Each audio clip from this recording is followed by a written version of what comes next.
Hi, everyone, and welcome to another episode of Note the Past. I'm so pleased to have as my guest today Brian London, who is the son of Mike and Kit London, some good friends of ours. And Brian is an expert in the Beatles, and today we're going to talk about Beatles Anthology. What's so cool about this is the Beatles have touched so many generations. They're truly a multi-generational iconic institution in the world. And given me at my age, I'm so pleased to have Brian here at his age, who we're going to find out probably knows more about the Beatles than I do. So Brian, welcome. Happy to be here, Chris. Stoked to be talking about the anthology. It's great. And Brian, you should know, is an accomplished musician in his own right. In fact, here he is. Whoops, that's not him. That's the wrong slide. A lot of people. I continue to not be one of them. Yeah. But Brian is an accomplished musician. There he is. Here he is in his guitar Mageddon. Several guitars in here, and he is a singer, guitar player, and he's also a member of a band, which is called The Hideout.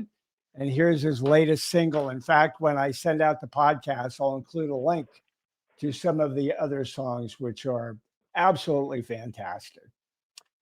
But today we're going to talk about Beatles Anthology and begin with the 2025 anthology. The actual records were released last Friday, and this coming Wednesday, November 26th, the documentary is going to be released. And on that documentary, there's going to be a box set, just like it was in 95, with 8 episodes, including a new one, which is Anthology 4, and we'll get into that in some detail. But Anthology 4 is going to include 13 previously unreleased tracks, and this one has been fully restored, the documentary as well as the recordings, by Giles Martin, who is the son of the famed producer George Martin. So we're going to have a ton of fun talking about this anthology. This is what it looks like, and this is all the promo material that is out on it right now. The 4 of them, cool photo here, and it's going to be streaming on Disney Plus. So I encourage you to get a subscription, if even only for a short time, to be able to watch this great production. But let's go back, just like the Beatles did in their first anthology, and talk a little bit about the anthology that came out in 1995. So, Brian, you want to take us through a bit of this? Yeah. Now, I'm noticing your shirt, and I don't have Beatles swag on, but I do have my Beatles second album coffee mug to represent. Yeah, so it's definitely a long time in the making. Came out in November of 95, and it was begun in basically the early mid 70s. Neil Aspinall, who was kind of their right hand man throughout the entire career, like driving the van back in 61, started to put it together, but because of licensing rights and access to material from all countries around the world where they performed, it just couldn't get done. And so it kind of got shuffled into the 80s. And then by late 80s, 89, 90, 91, they started to say, okay, you know what? There's enough people talking about us and telling our story. We should tell it ourselves. Mm-hmm. And so they really put it into earnest in about 91 to 93. And they started to film interviews and try to get all the stuff and get it all licensed and piece it together. And then what ended up coming out is a 6-part documentary that aired on NBC? I don't know. ABC. ABC. It was so popular that other broadcasts were actually advertising it. I did find out that little tidbit, that other networks were being like, you're probably going to watch the Beatles thing. And it's like a really big deal. So it came out in a documentary that was aired and then was released on VHS at the time. DVD, I think in 2003 or something like that. Yeah. And then 3 double albums, kind of doing their, yeah, there you go. 3 double albums, and then in 2000, a coffee table book. Oh, there you go. All the goodness, which is spectacular. That thing is pretty awesome. Yeah, it really is. It really is. And you know what was so oh, here's the box set too. So this is when it came out on DVDs, but as Brian mentioned, it started with VHS. Which I actually have the VHS. You know, it's sort of cool to think about. It was such a monumental event for television and for anyone who was interested at all in the Beatles, from a musical standpoint, but also from a historical standpoint. But Totally. Brian and I thought we'd talk a little bit about what was going on in 1995 and list a couple of items that are fairly iconic during that period of time. Certainly there was the O.J. Simpson trial. Who can never forget that that long rambling freeway ride in his white Bronco or whatever it was. And then Michael Jordan. Who Can I give you a quick O.J. Simpson anecdote real quick? Sure. Do you know that he was supposed to be cast as the Terminator, but he was not believable as a killer? That's true.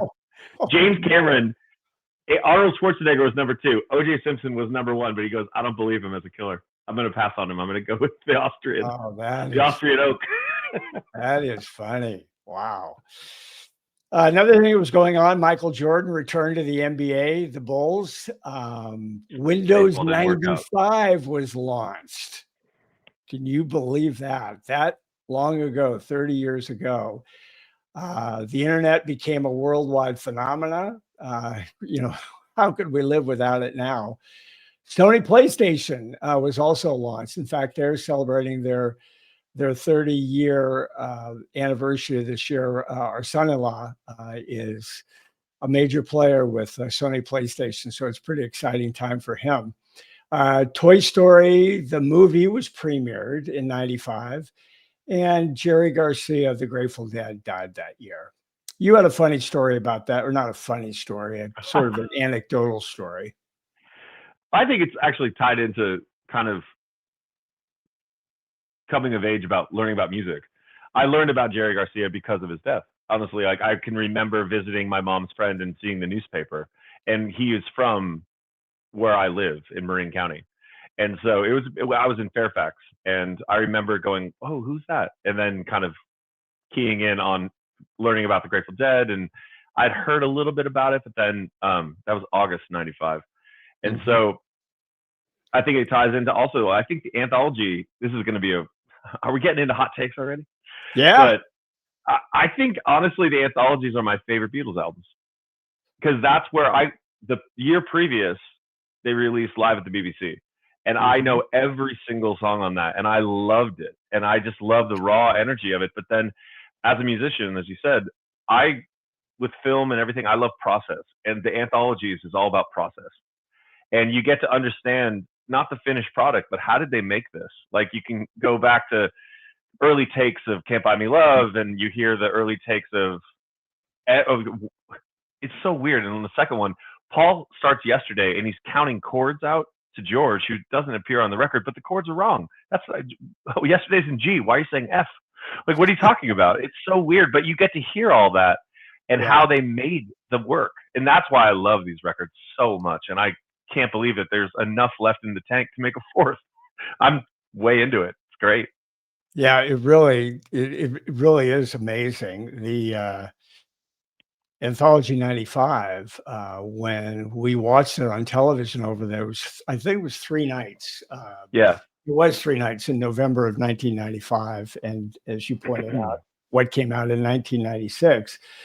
But it also is reminiscent of Get Back for anyone who has watched the Get Back documentary that came out a couple of years ago, and to hear the interplay between the Beatles as they are in Abbey Road, working through different songs. It's just fascinating. As Brian was mentioning, the chord arrangements, the discussions, the experiments. I just think it really humanizes them. It's Yeah. like, you listen to a song like In My Life or Hey Jude or Strawberry Fields Forever, and you go, well, I can't do that. That comes down from Mount Olympus. But then these just four geezers from Liverpool are just like, I don't know what rhymes with cucumber, like whatever. And it's like they're just doing a job and they're having fun. And I don't know. I think the anthology really humanizes the Beatles, which is Yeah. fantastic because it shows it's capable that anybody can do this if you try. The other example that I've always loved is when they were working through George's song Something. And Yeah. George was saying, I just can't come up with this word. Something Say in the whatever way comes to she your mind. moves reminds me and he goes, I can't come up. And John with his guitar says, reminds me of a pomegranate. Yeah, it's like whatever. Just who cares? Yeah, I mean, there's totally. that other thing from Get Back is when Paul is writing Get Back in front of everybody. He's just messing around with the bass, and he goes, "Where's Tucson? Is Tucson in Arizona?" He goes, "Yeah, who cares? Like whatever. Like I've heard the word Tucson. I'm going to use it." But the Beatles were. It's like, why did he mention Tucson? People would probably write a whole book on that sentence of that lyric, and it's like it came off the top of his head on a Tuesday at 9 a.m. It's just whatever. And thinking about the impact and Beatlemania and everything the Beatles became in the anthology, one of my favorite parts is sort of an interplay between Ringo and George when, Ringo said, some people said there were more people at the airport in New York than had ever come out to see the king. To see the Queen. And then they switched to George and says, that's because she probably didn't have a number one hit. She didn't have any hit records. There's another thing for the anthology that I love. It's just kind of going off the flippancy of it. Do you remember the part where the cover of Rubber Soul? So basically, the guy who was taking the photos, they're all there in their gear. They're looking good in their suede brown jackets and looking sweet. And so in '65, the way that you would approve a photo, he would go around to somebody's apartment and he had a cutout piece of cardboard the size of an album cover. And he had a tray of photos, kids at home. Now everything was digital. And they'd click through and they'd see how it would be projected on an album cover and go, okay, if that was the photo at this size, do you like it? Well, the cardboard tilted back a little bit and it was elongated. And they were like, probably stoned. They're like, oh my God, can you print it like that? And they're like, yeah, I can print it like that. Rubber Soul, oh my God. And now it's just like probably the first psychedelic album cover, but it was a mistake. It was just a little error that the Beatles throughout their whole career, like you go to I Feel Fine, John leaned his guitar on the amp and it started to feed back. Yeah. And then they're like, that's amazing. Can you do that? And they're like, we could edit it up for the record. It's a mistake. It's like, it's not a mistake. I invented Jimi Hendrix. I invented feedback. It's like, it goes on and on like Rain. We'll talk about it later, but it's like John took the tape that they were working on that day home, stoned, and put it on backwards and was like, this is amazing. And came in the next day, he's like, can you do that? And they're like, everything that they kept saying, like, can you do that? They're like, well, we can, but that's a mistake. And they're like, it's not a mistake. It's an innovation. And they changed music. Well, tell the story also of the Abbey Road cover. Abbey Road is my favorite Beatle album, but it's quite a story with how that cover actually came about. Tell that story, Brian. It's so funny though. It's funny. It's like a non-story because they were that album was supposed to be called Everest, wasn't it? Yes. Because they were smoking Everest cigarettes and they're like, we're going to fly to Mount Everest in Nepal. It's going to be amazing. And it's like, you could tell like the enthusiasm for the band was like at a nadir. They're like, what if we just walked across the street? Literally, it went from let's fly to Mount Everest to let's go outside and walk across the street. Yeah. I don't know how you have more polar opposites for how things happen, but I mean, again, that cover is insane because it's just what they were wearing that day, which by the way, they are the coolest. That's just what you were wearing that day. You go to George, they look the coolest. And it's like, why is Paul not wearing shoes? Well, it was hot. It was August. But it's like, okay, well, he's obviously dead because you don't get buried in shoes. And then look at the license plate on the police van and look at that over there. And it's like, you can extrapolate all of these things. And again, these guys, humanizing them. Yeah. These guys are just making it up as they go, and this lore that is built around them. I think it's the reason we're talking about it 60 years later. What they did was flippant a little bit, but it was so fruitfully imaginative. There's that much you can extrapolate from it, which is just wild. It's like, how is, again, like there's a fourth anthology. How is this not the bottom of the barrel? There's more to go. It's wild.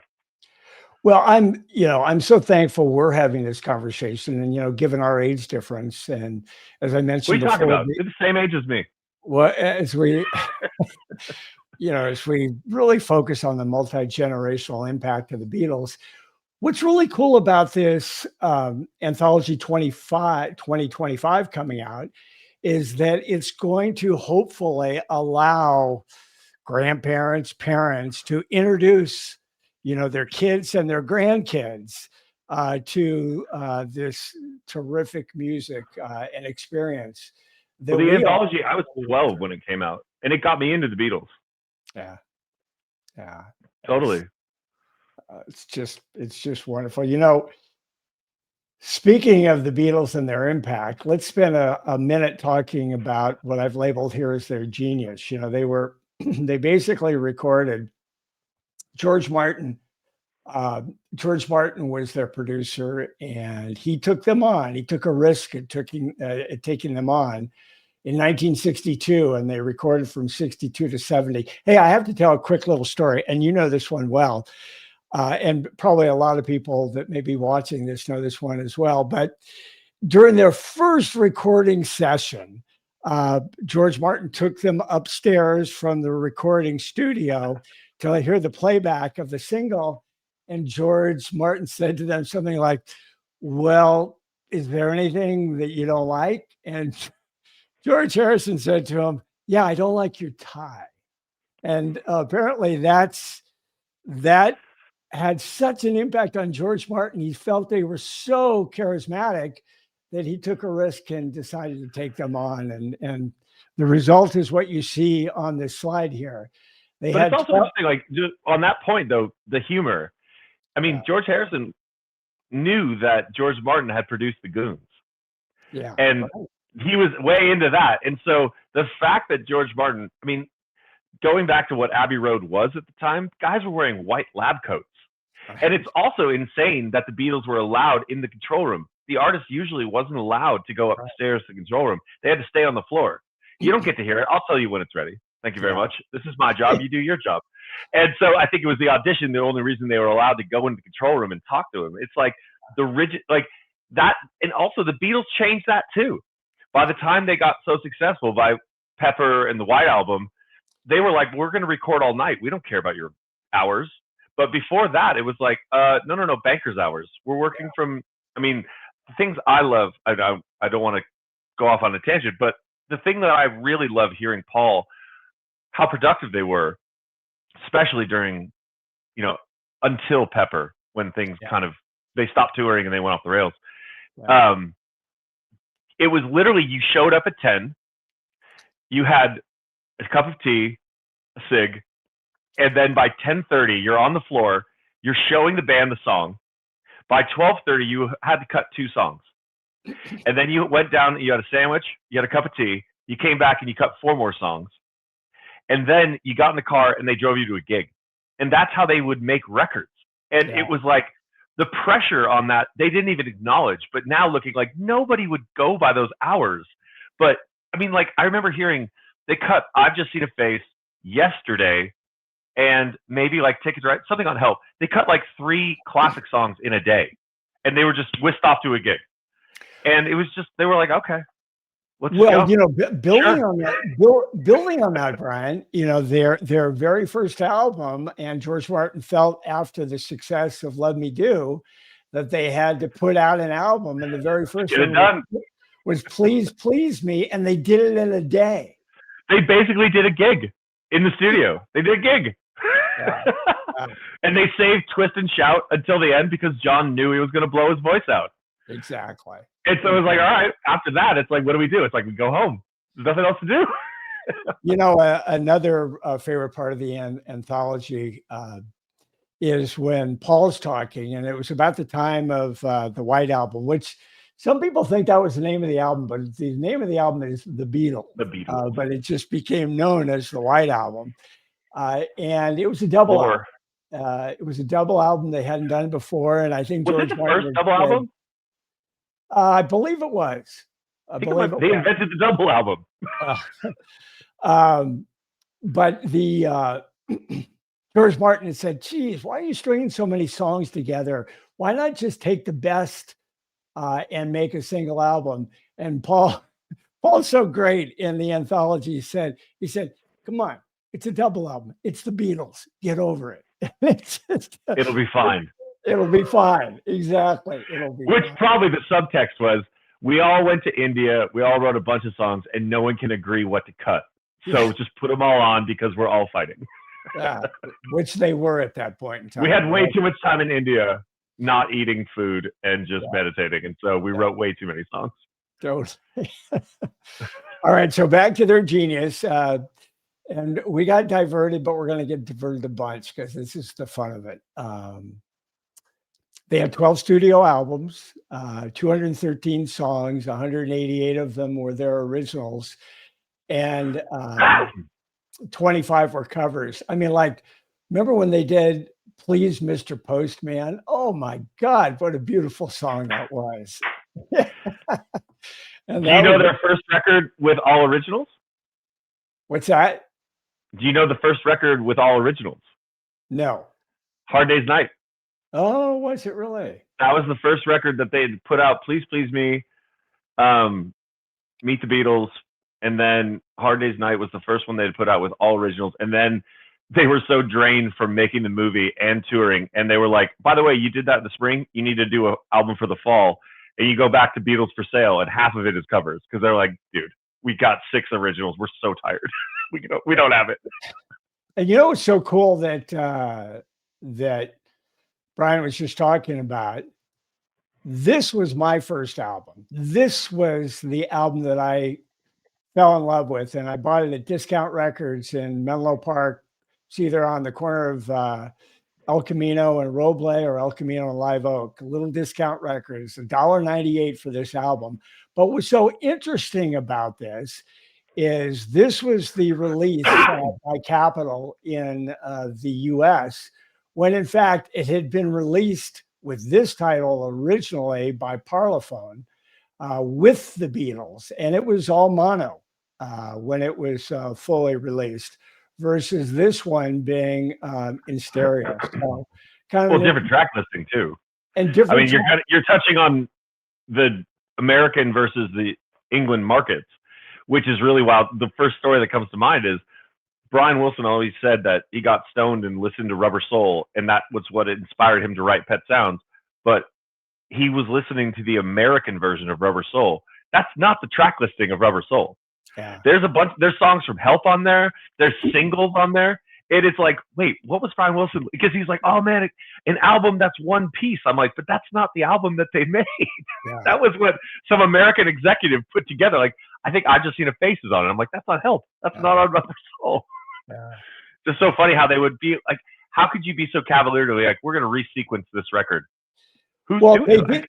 They did that, Brian, didn't they, with a few albums? Wasn't Beatles 65 different? Oh, yeah. There was tons of crazy stuff. Yeah. Tons of crazy stuff. Like, I mean, the Butcher cover, we don't have to get into it, but it's like, I mean, there were so many different versions of records that they would just chop up and go, these songs are going over here, these songs are going over here. And then you go back to this, and it's like, well, the Beatles weren't doing any of that. They would make an album, they'd sequence it.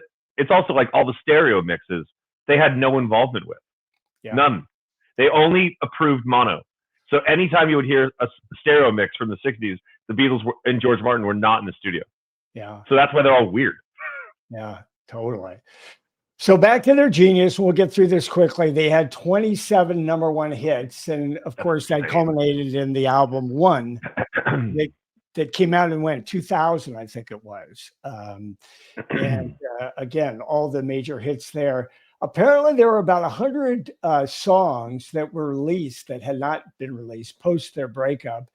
And finally, what I read just this morning was that they are the largest selling band with 500 million and counting records sold, which is just phenomenal when you think about it. Taylor Swift, she's coming for you. Oh, God, you're absolutely right. The impact that they've had, was phenomenal. But to hear other artists and producers speak of it is telling. This is Tom Petty. He said, Chance had brought together the ideal combination of musicians and singers to perform self-written, high-quality songs. It's strange how all the perfect pieces of the puzzle were there. What are the chances of that falling together? Those kind of singers being in one band, let alone being great players and writers. He's absolutely right. That was one of the interesting things about the Beatles' history.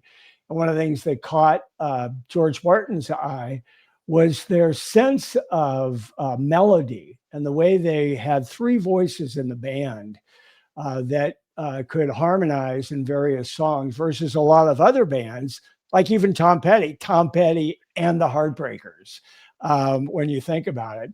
It's one of the unique characteristics and why they had such a large influence. And of course, do you want to know a crazy Tom Petty Beatles story? I mean, there's a lot, but sure. One that's it's so he never worked with Paul, but Ringo plays on a lot of Petty songs that I could name off the top of my head, and then also with the Traveling Wilburys, he was very close with George Harrison. Right. But he never met John Lennon, and this is a crazy, crazy niche story. If you know this, I'll be. So he was making an album in 1980 called Hard Promises in LA at Sound City. John Lennon was supposed to go to Sound City to make music, and he was going to meet him. He got murdered, so he didn't make it. And the first pressing on vinyl of Hard Promises, etched in to the vinyl, is "Love You, JL," in reference to John Lennon. On the first, if you get an original pressing of Hard Promises, it says "Love You, JL" on the interior of the vinyl pressing, because he never got a chance to meet him, and he was scheduled to meet him. Wow. I didn't know. That's a story I didn't know. But I did have an original copy of Hard Promises. My brother-in-law, Dave Keller, brought that down to me in Southern California once. And what a wonderful album that is. Oh, yeah. Here's Cameron Crowe. We all know Cameron from his days at Rolling Stone magazine, from his movies. San Francisco, his movies, Almost Famous. He did Fast Times too, didn't he? He wrote Fast Times as a book, and it got made into a movie. That's it, right. Well, this is what he said, and to me, this really sums up everything. They were pushing their own boundaries. It had a seismic effect on all of the bands that were making records, because suddenly there was so much more geography for you as an artist. If you didn't even attempt to occupy some of that, you were going to be left behind. And, there was obviously some competition, but the fact that the Beatles again led the way, and this use of the word geography here, and Brian, you were talking about their experimentation, John, with his guitar at the beginning of, I Saw Her Standing There, I think it was. I Feel Fine. Oh, I Feel Fine. Yeah. But that set the stage for innovation and sort of the expectation of what you really had to do to compete and to have an impact in rock and roll. They were just fearless. They were fearless. Like, you think about, like, going in 2 years from She Loves You to saying to Tomorrow Never Knows. Yeah. What's 64 to 66?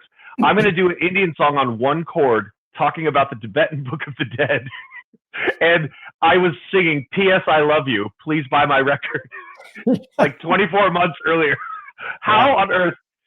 I mean, it's just insane how they were. And they're like, are you sure did anyone ever take them aside and were like, you sure you want to put this out? Like, you're going to lose all your fans. Like, it'll be fine. Just put it out. Oh, that's it. Paul's reaction to your question would be, hey, it's fine. It's the Beatles. It's fine. It'll be all right. It's, actually, probably what it would be like, it's good. Yeah. Put it out. It doesn't have to be the same, but it's still good. Yeah. I just only want to put out stuff that's good. It doesn't have to be the same, which is wild. the same thing with The Day in the Life. I mean, wow. Totally. That set a standard that really influenced so many future bands and their own experimentation, the whole psychedelic movement. And all of this is discussed in the anthology that's coming out. Again, Anthology 2025 that's coming out. The documentary is coming out starting this coming Wednesday, November 26th. Rick Rubin. So Rick, some people may not know who he is, but he's an iconic producer. Brian, who's he worked with? I mean, he's worked with the bigs, right? Well, Rick Rubin invented the Beastie Boys. He invented Run DMC. He invented rap rock by saying to Run DMC, we're going to get Aerosmith and we're going to redo Walk This Way. And then he would go on to make metal records. And then he would go on to make, speaking of Tom Petty, Wildflowers with Petty, and then 99 Problems with Jay-Z, and System of a Down, and Eminem. I mean, literally, he revived Johnny Cash's career in 1994. Yeah. I mean, he has no boundaries. And the funniest thing is he can't play an instrument. And that's his weird thing where the Chili Peppers. He created, I mean, he started with them with Blood Sugar Sex Magic, and they've not worked with anybody else since. Well, they did one in 2015, but that one doesn't count because it's not good. Well, but, he worked with Neil Young also. Literally, but his process is so odd because he just listens and he comments. Yeah. And his whole concept of a producer, which is kind of antithetical to George Martin, is he just sits back and goes, he listens to them play songs and goes, why is that song not as good as that song? That song's moving me. That song's not. And that's all he says. He doesn't like grab the guitar out of your hand and go, what if you did this? He just sits back and then he'll walk away and go, maybe he should work on that. Where George Martin, it's like a song like In My Life, they all went out for dinner and the piano solo is George Martin sitting in the studio by himself playing the piano solo. Like he is a trained musician, writing scores, doing the orchestra.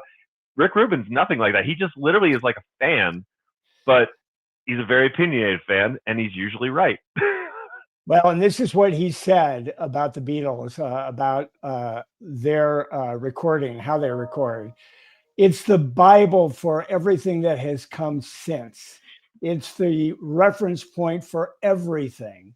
It's the bar that's set so high that you can never reach it.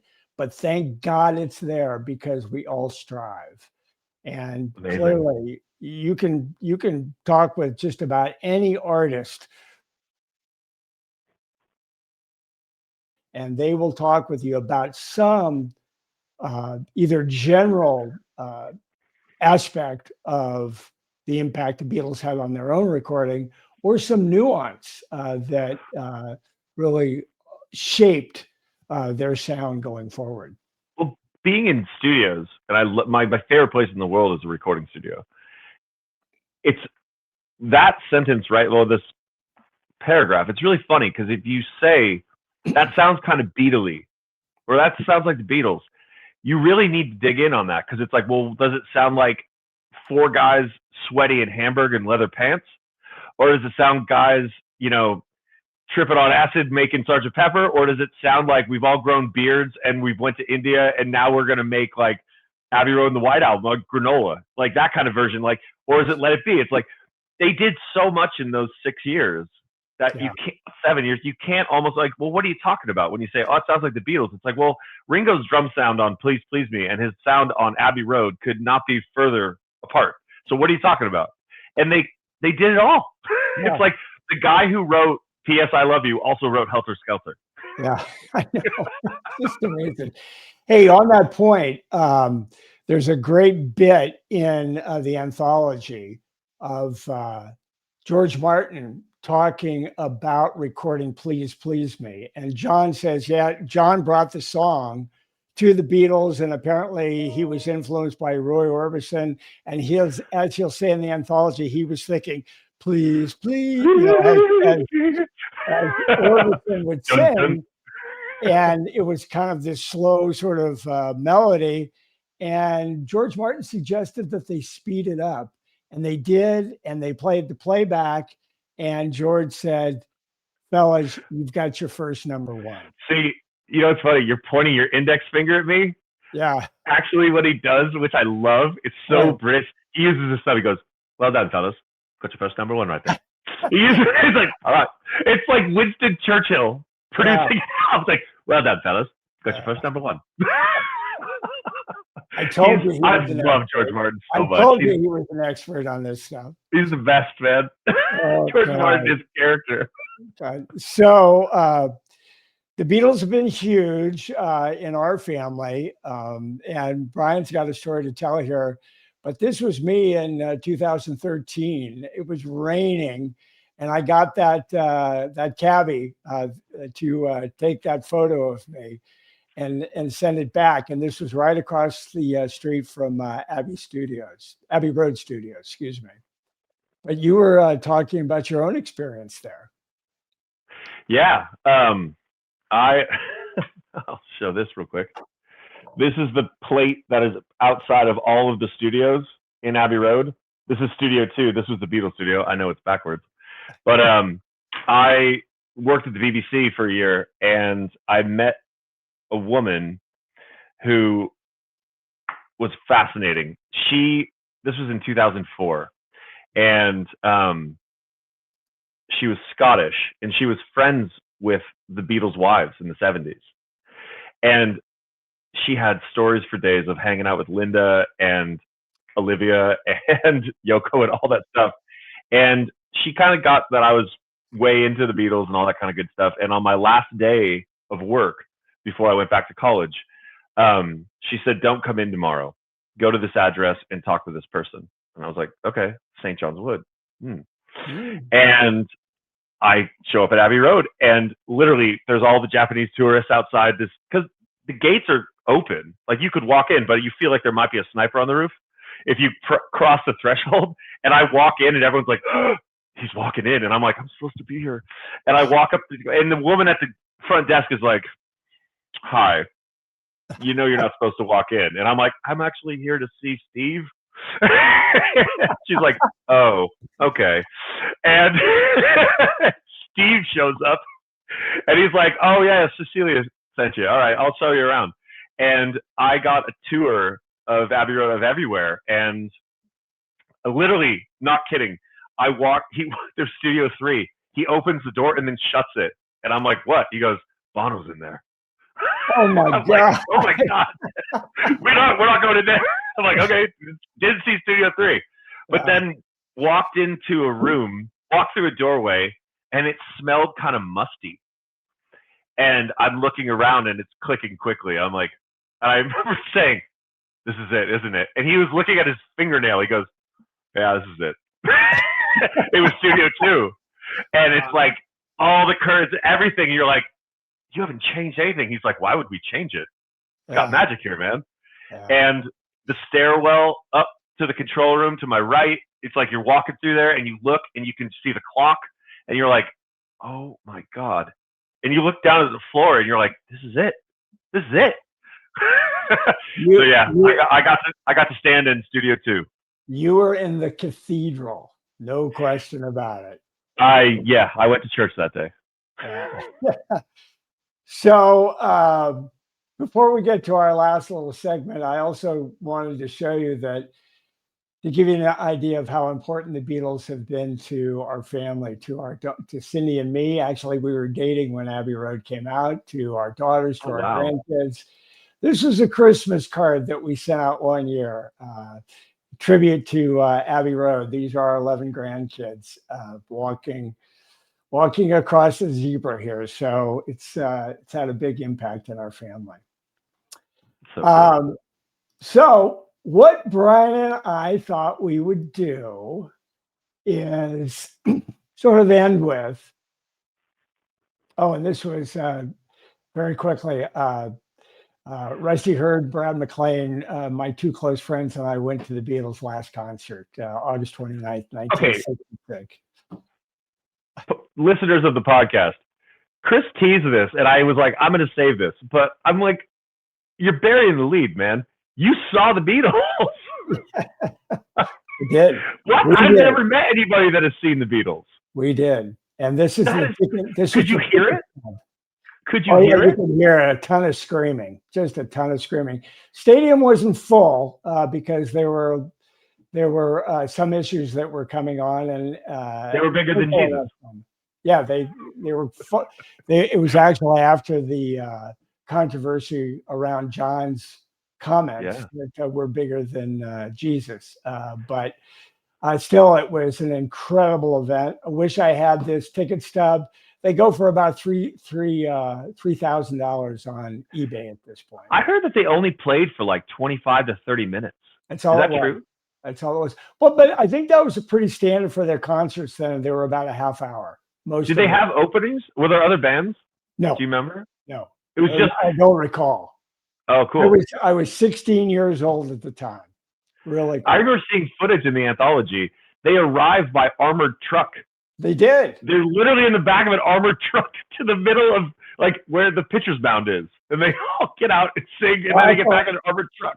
Actually, they were out at second base is where they were. Oh, okay. And the stage had a big cyclone fence around it.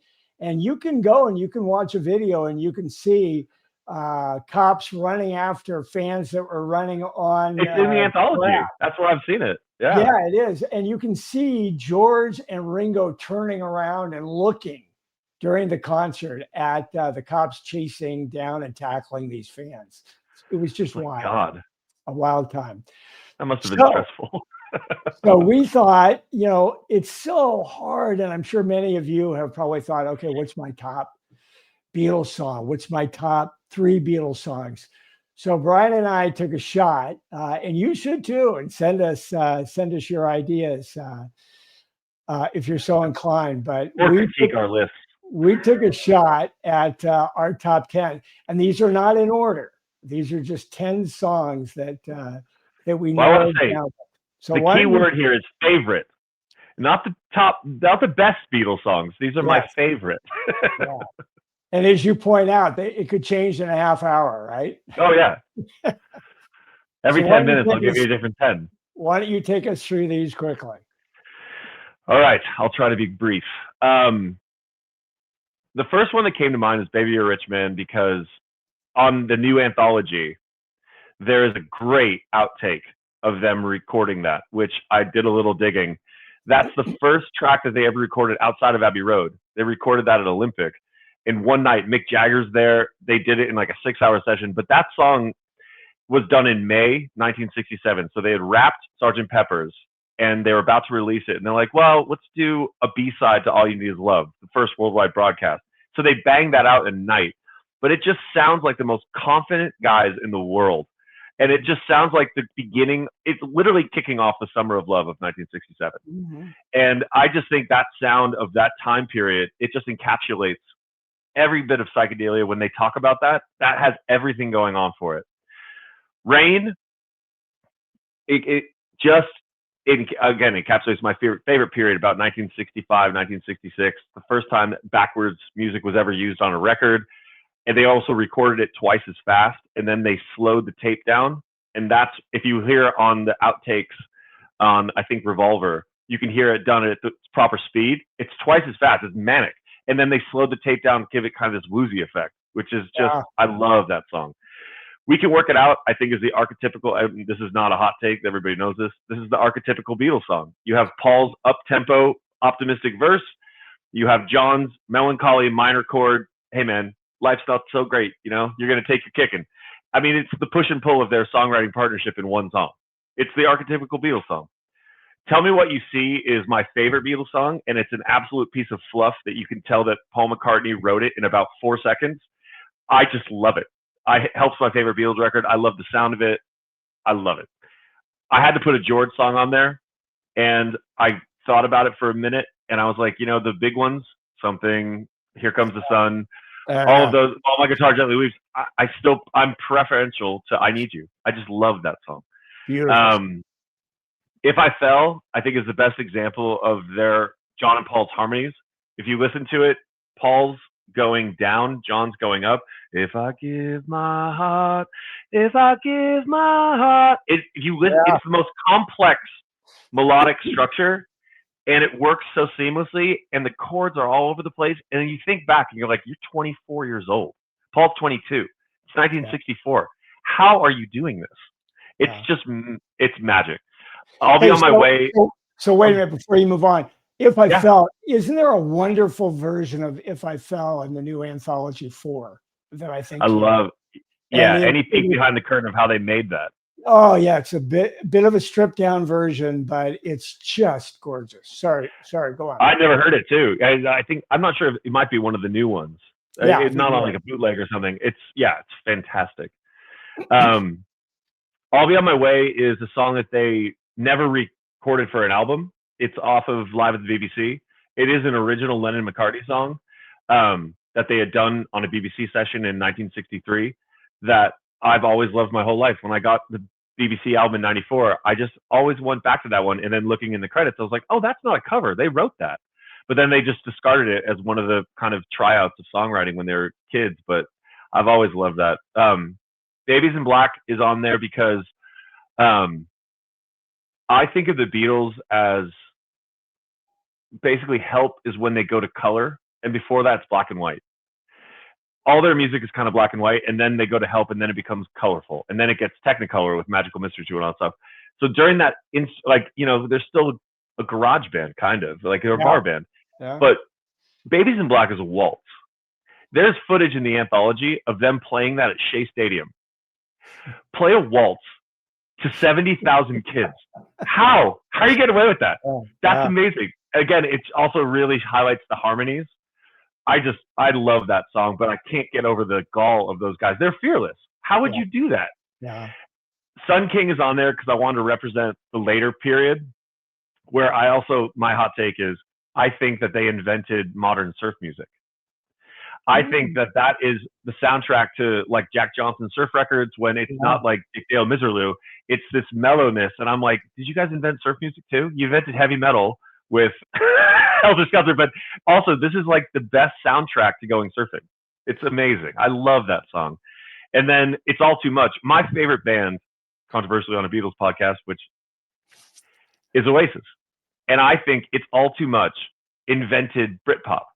What happened in England in the 90s, if you listen to that song recorded in 1967, every band that was famous in England between 1994 and 1998 wanted to sound like that song. And the music that I grew up with, again, generationally, I think what I gravitated to, the guitar rock of the 90s, all started with that song. I think every band wanted to sound like that tune. You listen to the guitar feedback, the organ, the mellotron, and then all of the like meandering. It's like a long song. It's like almost 6 minutes. Everything starts with that song. It's one of the most underrated Beatles songs, and I think it invented a whole genre of music. Well, and to that point, ELO, with Jeff Lynne, some of their first songs, boy, I thought they sounded like the Beatles. And didn't John call them Son of Beatles? Yeah, I think he did. Yeah. It's just a beautiful sound, very much like the Beatles. Totally. Oh, by the way, you can tell Brian is a musician and an artist in his own right. Look at the detail that he gave on that. I'm not giving that kind of detail here. Mine is all about the emotion and how I felt when I heard the coin. I already told you about I Want to Hold Your Hand. I mean, boom, that just locked me in.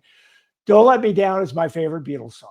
No question. The rooftop performance of Don't Let Me Down, to me, bar none, is the best. And On Top of Abbey Road, I just think it's terrific. Here Comes the Sun, and I Need You, George's contributions. I think Paul, there is a video with Paul talking about his top 5, I think, Beatles songs, and he lists Here Comes the Sun as number 1, which I thought was just really, because of the way it made him feel, his own philosophy on life of being positive, and looking for the good in people, the good in happenings. Those 2 songs are terrific. And then these next 2 by John, In My Life and Nowhere Man. Wow. I mean, just talk about exposing yourself and talk about getting down to the root of your own personality, your own insecurities, your own striving for love in your life. Paul's Let It I would have put Be. those on my list too. Yeah. Paul's Let It Be, the dream about his mother, Mary, that he sings about in the song. And it's just a universally positive, purposeful kind of song. Please Please Me, we talked about, great song. Strawberry Fields Forever, absolutely love it. And then A Day in the Life. Again, these aren't in order, but A Day in the Life to me really marked and sparked sort of the psychedelic period and their experimentation. Paul and John, Paul doing the middle eight, which is just terrific on that song. So these are my top 10 at this point. I went from 214 down to 236 down to 10. It took me about that long, but it could change at any time. So let us know if you want in the notes. Oh, by the way, be sure to click on the note, the past icon, if you want to subscribe to future editions. The last thing I will say is I did a podcast last week on the history of the Volkswagen Beetle, and it's interesting that this week we're talking about the Beatles. So the connection in terms of two of my passions is definitely there. I didn't know that they got their name allegedly from the thing in the anthology is the Wild Bunch, wasn't it? Yes. Where, yeah, it's like, oh, the Beatles missed you. It was Lee a motorcycle Marvin. gang. Lee Marvin. Yeah, you'll see him talking to Marlon Brando. Yeah. It's really cool. Beatles with an A. So Brian and I want to do this basically to encourage all of you and those you know to catch the Beatles Anthology 2025 that is premiering on Disney Plus this Wednesday. I think it's consecutive days. And as I said, the box set or the albums came out last Friday. We were going to start this with 1, 2, 3, 4. Oh! The way the Beatles always start their recording on their songs. They kicked off the 60s, man. Yeah. This is great, Brian. Thank you so much for joining. You and I are going to have more conversations and be able to, in the note that I send, check out Brian's recordings with a holdout. They're fantastic. Thanks for having me. I'm always excited to talk about Beatles. Yeah. We'll talk soon. Take care. Okay.